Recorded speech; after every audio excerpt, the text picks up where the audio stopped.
ಇತ್ತೀಚಿನ ಸಂಚಿಕೆಗಳನ್ನು ಜಾಹೀರಾತಿನ ಕಿರಿಕಿರಿ ಇಲ್ಲದೆ ನೋಡಿ.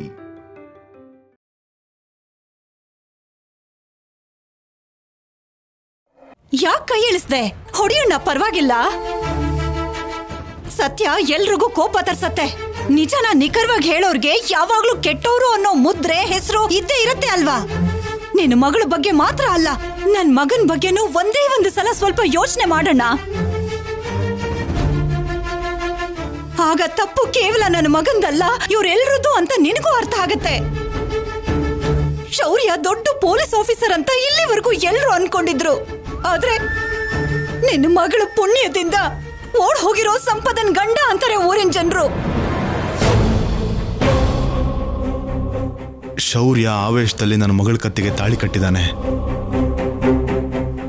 ಆಗಿರೋ ಮದುವೆನ ಆಗಿಲ್ಲ ಅನ್ನೋದಕ್ಕಾಗಲ್ಲ. ಆ ಬ್ರಹ್ಮ ನನ್ನ ಮಗಳ ಜೀವನನ ಶೌರ್ಯನ ಜೊತೆ ಗಂಟಾಕಿದಾನೆ ಅಂತ ಅನ್ಕೊಳ್ಳೋದನ್ನ ಬಿಟ್ರೆ ಏನು ಮಾಡೋಕ್ಕಾಗಲ್ಲ. ಆಗಿರೋ ತಪ್ಪು ಯಾಕಾಗಿದೆ ಅಂತ ಯೋಚನೆ ಮಾಡಿದ್ರೆ ಎಲ್ಲ ವ್ಯರ್ಥ ಅಷ್ಟೇ. ಆಗೋದ್ರ ಬಗ್ಗೆ ಯೋಚನೆ ಮಾಡಬೇಕು. ಶೌರ್ಯ ಕಲ್ಯಾಣಿ ಇಬ್ರು ಆನಂದವಾಗಿರ್ಬೇಕು ಅನ್ನೋದೇ ನಾನು ಯಾವಾಗಲೂ ಕೇಳ್ಕೊಳ್ಳೋದು. ಶೌರ್ಯ ಅಪ್ಪ ಅಮ್ಮನ ಹೊರಗಡೆ ಕಳಿಸಿದ್ದು ಮಾತ್ರ ಕ್ಷಮಿಸಕ್ಕಾಗ್ದಿರೋ ತಪ್ಪು. ಈಗಲಾದ್ರೂ ತಪ್ಪನ್ನ ತಿದ್ಕೊಳ್ತಾನೆ ಅನ್ಕೊಂಡಿದ್ದೀನಿ.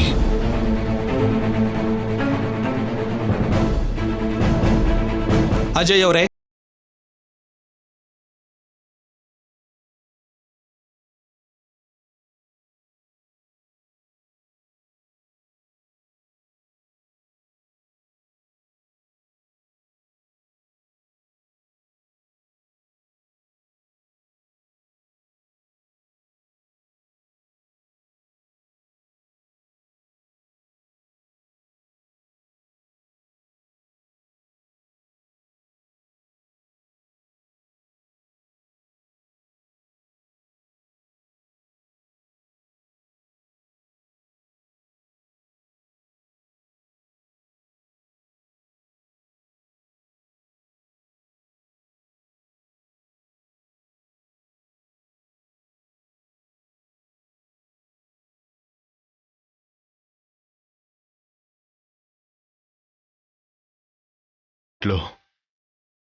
ಮತ್ತೆ ಎದುರಿಗೆ ಬಂದ್ರು ಯಾಕೆ ಹೀಗೆ ಮಾಡಿದ್ರೆ ಅಂತ ಒಂದು ಮಾತು ಕೂಡ ಕೇಳಲಿಲ್ಲ, ಕೋಪ ಮಾಡಿಕೊಳ್ಳಿಲ್ಲ. ಇಲ್ಲಿ ನೀನು ಕೂಡ ಅಷ್ಟೆ. ನಿನಗೆ ಅನ್ಯಾಯ ಮಾಡಿ ಹೊರಟೋದ್ರು ಕೂಡ ನೀವ್ ಯಾಕೆ ಹೀಗೆ ಮಾಡಿದ್ರಿ ಅಂತ ಕೂಡ ಕೇಳಲಿಲ್ಲ. ಜೊತೆಗೆ ನನ್ನ ಮಗಳನ್ನ ನಿನ್ ಮಗಳ ಹಾಗೆ ನೋಡ್ಕೊಳ್ತಿದ್ಯಾ.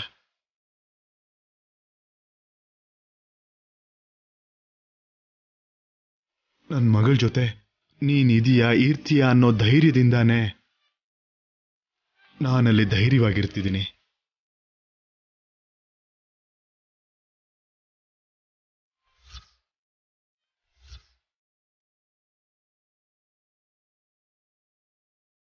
ಚಿನ್ನಿ ಅಣ್ಣ, ಅಪ್ಪ ಅಮ್ಮನಿಗೆ ದೊಡ್ಡ ಮಗ ಆದ್ರೂ ಚಿಕ್ಕ ಮಗ ಆದ್ರೂ ನೀನೆ. ಹುಷಾರಾಗಿ ನೋಡ್ಕೋ. ಸರಿ ಅಣ್ಣ, ನೀನು ಹುಷಾರು.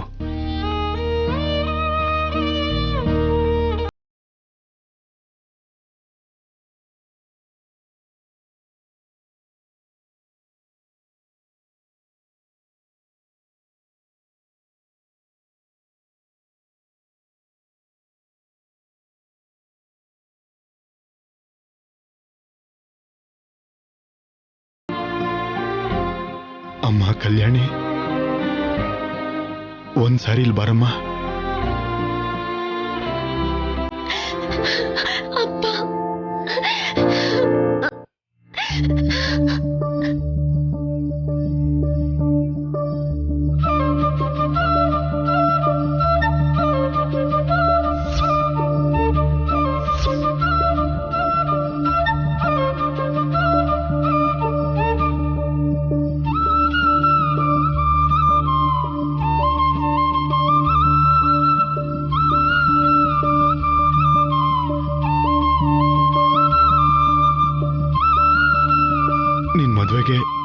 ಉಡುಗೊರೆ ಕೊಡಬೇಕು ಅಂತ ತಂದಿದ್ದೆ. ಮರ್ತು ಹೋಗಿ ಹೋಗ್ತಾ ಇದ್ದೆ.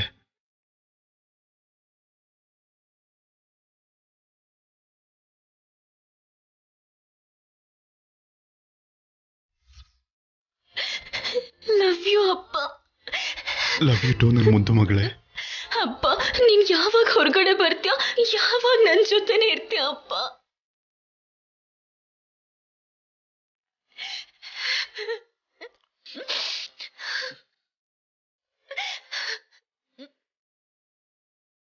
ನಾನು ಕೂಡ ದಿನ ಅದನ್ನೇ ಕೇಳ್ಕೊಳ್ತಾ ಇದ್ದೀನಿ. ಆ ದೇವರು ನಮ್ಮನ್ನ ಯಾವಾಗ ಸೇರಿಸ್ತಾನೋ ನೋಡ್ಬೇಕು.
ಶೌರ್ಯ, ನನ್ನ ಮಗಳು ತುಂಬಾ ಒಳ್ಳೆಯವಳು.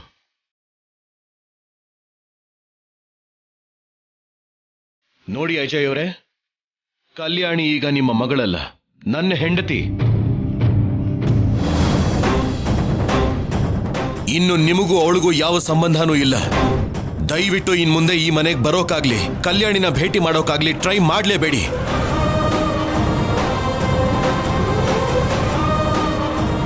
ಅದರಿಂದ ನಿಮಗೂ ನಮಗೂ ಒಳ್ಳೇದು. ಈಗ ಹೊರಡಿ.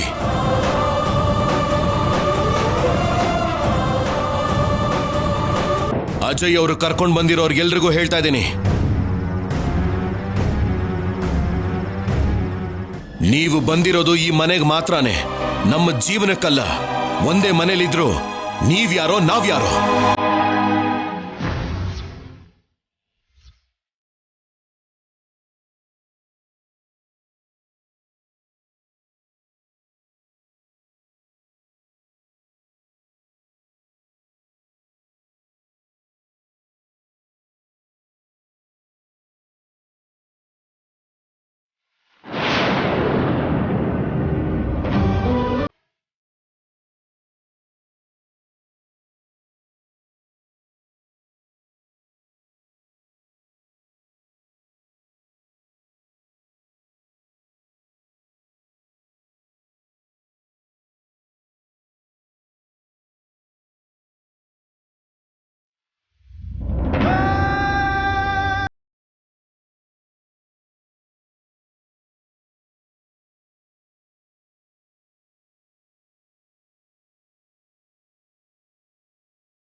ಓಕೆ, ಟ್ರೇಸ್ ಮಾಡ್ತಾ ಇರು.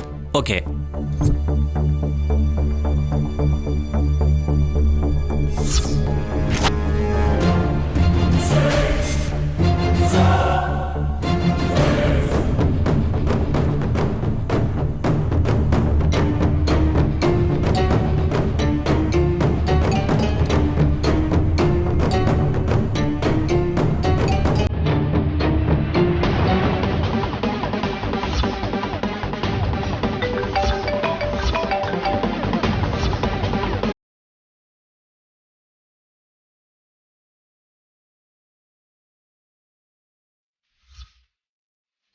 ಫೋನ್ ಸ್ವಿಚ್ ಆಫ್ ಮಾಡಿದ್ರು.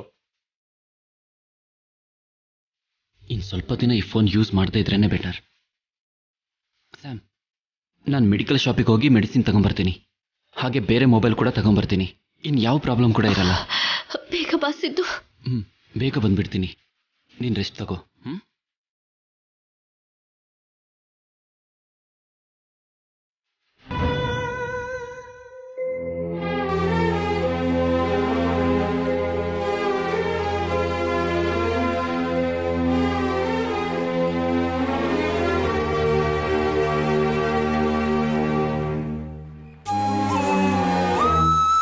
ನೋಡ್ದ್ಯಾ ಪಾರ್ವತಿ, ಆ ಭಗವಂತ ಲೀಲೆನ ಯಾರನ್ನ ನಮ್ಮ ಮಗ ಅಲ್ಲ, ನಮ್ಮ ಮಗ ಸತ್ ಹೋದ ಅಂತ ಯಾರಿಗೆ ಪಿಂಡ ಇಟ್ಟು ಹೊರಗಡೆ ಹಾಕಿದ್ವೋ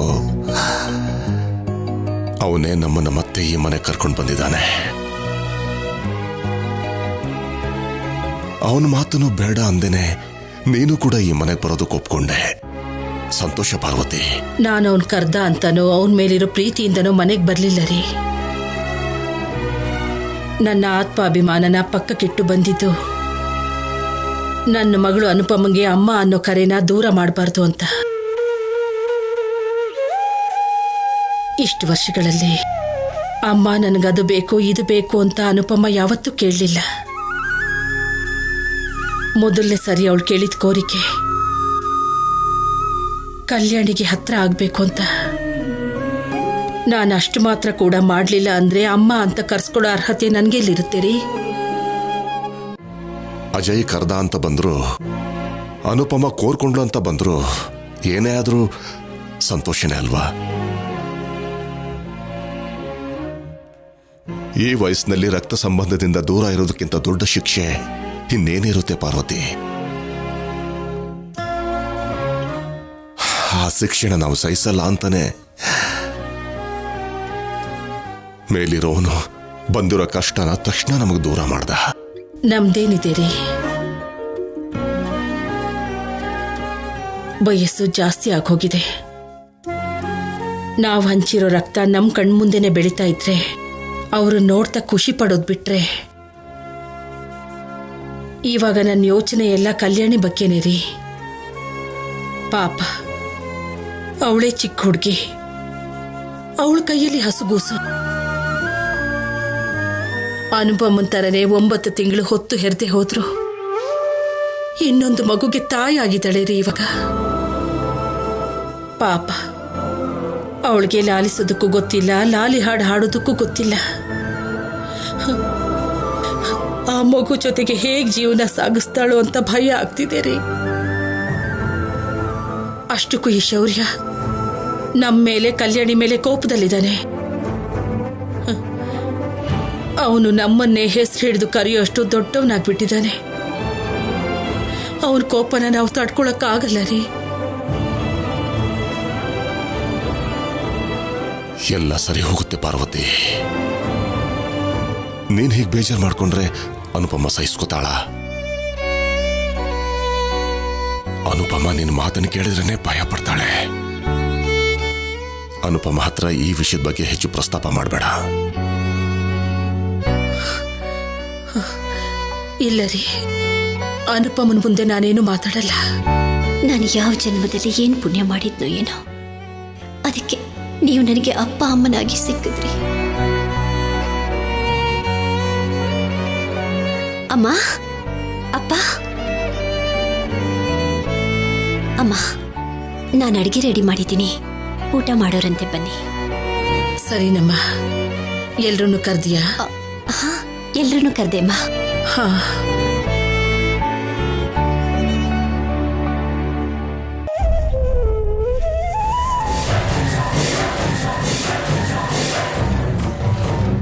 ಶೌರ್ಯ, ಈ ಆಸ್ತಿಲಿ ನಿನ್ನ ಜೊತೆ ನನಗೂ ಅರ್ಧ ಸೇರುತ್ತೆ.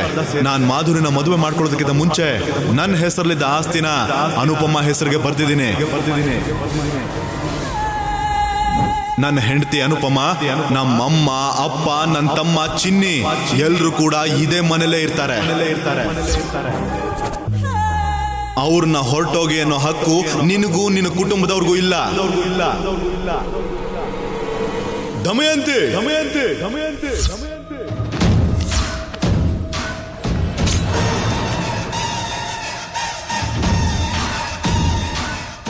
ದಮಯಂತಿಗೆ ಅತ್ತೆಯವರು ಮತ್ತೆ ಮನೆಗೆ ವಾಪಸ್ ಬರೋದು ಜೀರ್ಣಿಸ್ಕೊಳಕ್ಕಾಗ್ತಾ ಇಲ್ಲ ಅನ್ಸುತ್ತೆ. ಮುಖನ ಗಂಟು ಹಾಕೊಂಡು ಕೂತಿದ್ದಾಳೆ.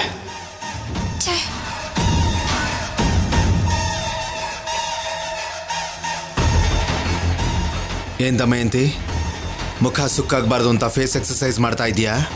ಹಾ, ಅದೊಂದೇ ಕಮ್ಮಿ ಆಗಿರೋದು ನನ್ಗೆ. ಯಾಕೆ ಹಾಗೆ ಕೇಳಿದ್ರಿ? ಸುಮ್ಮನೆ ಕೂತ್ಕೊಂಡು ಮುಖನ ಹಾಗೆ ಮಾಡ್ಕೊಂಡಿದ್ಯಲ್ಲ, ಅದಕ್ಕೆ ಹಾಗೆ ಅನ್ಕೊಂಡೆ. ನಿಮ್ ಕೊಂಕು ನನಗೆ ಅರ್ಥ ಆಯ್ತು. ಮೊದ್ಲೇ ಕೋಪದಲ್ಲಿದ್ದೀನಿ, ನನ್ನ ತಂಟೆಗೆ ಬರಬೇಡಿ. ಯಾಕಷ್ಟೊಂದು ಕೋಪ? ಇವಾಗ ಏನಾಯ್ತು ಅಂತ? ಇನ್ನೂ ಏನ್ರಿ ಆಗ್ಬೇಕು? 23 ವರ್ಷದ ನಂತರ ಆ ಅನುಪಮ ಮನೆಯಿಂದ ಆಚೆ ಹೋಗ್ತಾಳೆ. ನಮ್ಮ ಅಪ್ಪ ಅಮ್ಮ ಇದೆಲ್ಲ ಆಗಿದ್ದು ಅನುಪಮ ಇಂದಾನೆ ಅಂತ ಅವಳಿಗೆ ಬೈದು ನಿನ್ ದಾರಿನ ನೀನ್ ನೋಡ್ಕೋ ಅಂತಾರೇನೋ, ಅದನ್ನ ನೋಡಿ ಖುಷಿ ಪಡೋಣ ಅನ್ಕೊಂಡಿದ್ದೆ. ಆದ್ರೆ ಅವಳಿಗೆ ಒಂದು ಮಾತು ಹೇಳ್ದೆ ಅವಳ ಜೊತೆ ಬೀದಿಗೆ ಬೀಳೋದಕ್ಕೂ ರೆಡಿ ಆಗಿದ್ರು.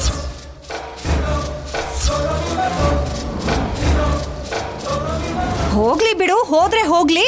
ಇಡೀ ಮನೆ ನಂದಾಯ್ತು, ಈ ಮನೆ ಅಧಿಕಾರನೂ ನಂದಾಯ್ತು ಅಂತ ಸಂತೋಷ ಪಡೋ ಹೊತ್ತಿಗೆ ನಮ್ಮಣ್ಣ ಅಜಯ್ ಜೈಲಿಂದ ಹೊರಗಡೆ ಬಂದು ಬೀದಿಲ್ ಬಿದ್ದು ಕತ್ಲಾಗ್ತಾ ಇರೋರ್ ಬದುಕಲ್ಲಿ ಬೆಳಕನ್ ತಂದ.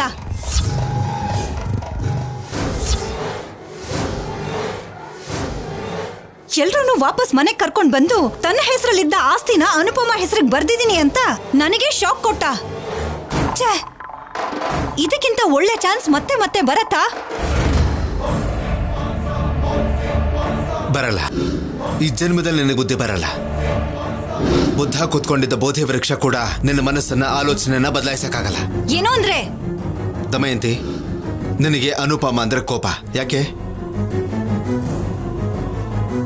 ಅನುಪಮನ್ನ ಎಲ್ಲರೂ ಒಳ್ಳೆವಳು ಅಂತಾರೆ ಅಂತ, ನಿಮ್ಮಮ್ಮನ ಹೋಲಿಸ್ತಾರೆ ಅಂತ, ಅವಳಿಗೆ ನಿಮ್ಮಮ್ಮ ದೊಡ್ಡಸ್ತಿಕೆ ಕೊಡ್ತಾರೆ ಅಂತ, ನಿನಗೆ ಸರಿಯಾಗಿ ಬೆಲೆ ಕೊಡಲ್ಲ ಅಂತ ಅಲ್ವಾ?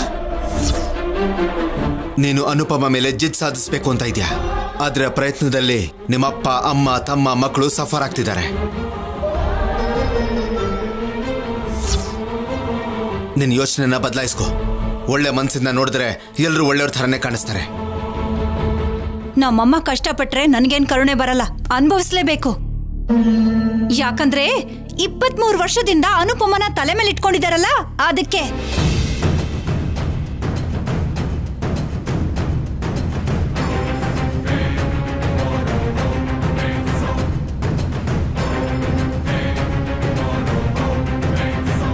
ಏ ಕಂದ, ನಿನ್ನ ಅಳುನಲ್ಲಿ ಮುಗ್ಧತೆ ಇರತ್ತೆ. ಮಾತಾಡೋಕಾಗ್ದೆ, ಹೇಳೋಕಾಗ್ದೆ ಅಳ್ತಿರ್ತ್ಯ. ಹೊಟ್ಟೆ ತುಂಬಿದ್ರೆ ನಗ್ತಾ ಇರ್ತ್ಯ.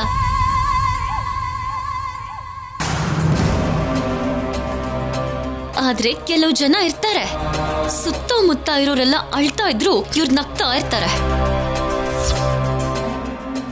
ಸಂತೋಷವಾಗಿದ್ರೆ ಇವ್ರಿಗೆ ಅಳು ಬರತ್ತೆ. ಯಾಕ್ ಬೇಕಂದ ಇವ್ರಿಗಿಂತ ಬದುಕು?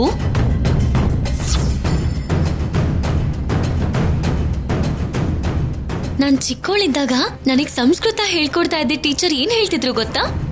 ಹಂಸನ್ ನೋಡಿ ಕಾಗೆ ಬಳಕ್ತಾ ಬಳಕ್ತಾ ನಡೀತಿತ್ತಂತೆ. ಆದ್ರೆ ಜನ ಯಾರು ಅದನ್ನ ನೋಡ್ದೇ ಇದ್ದಿದ್ದಕ್ಕೆ ಮಹರ್ಷಿ ಹತ್ರ ಹೋಗಿ ನಾನ್ ಹಂಸದ ಹಾಗೇನೆ ನಡೆದೆ ಅಲ್ವಾ, ಆದ್ರೂ ಯಾರು ಯಾಕೆ ನನ್ನ ಗಮನಿಸ್ತಾನೆ ಇಲ್ವಲ್ಲ ಅಂತಂತೆ. ಆಗ ಸ್ವಾಮೀಜಿ ಏನ್ ಹೇಳಿದ್ರು ಗೊತ್ತಾ? ಅದೇ ನಿನ್ ಹುಟ್ಟು ಗುಣ. ಹಂಸನ್ ನೋಡಿ ಎಷ್ಟೇ ನಡೆದ್ರು, ಮೇಲ್ ಹಾರಿ ನೃತ್ಯ ಮಾಡಿದ್ರು ಸೊಂಟ ಮುರ್ಕೊಂಡು ಕೆಳಗಡೆನೆ ಬೀಳ್ತ್ಯಾ? ನಿನ್ ಕೆಲ್ಸನ ನೀನ್ ನೋಡ್ಕೊಂಡು ಹಾಯಾಗಿ ಬದುಕು ಅಂದ್ರಂತೆ. ಏಯ್, ನೀನು ನನ್ನೇ ಅಲ್ವಾ ಕಾಗೆನ ಅಡ್ಡ ಇಟ್ಕೊಂಡು ಹೇಳಿದ್ದು? ಅಯ್ಯೋ ರಾಮ, ನಾನ್ ಯಾಕೆ ನಿಮ್ಮನ್ನ ಕಾಗೆಗೆ ಹೋಲಿಸ್ತೀನಿ ಹೇಳಿ?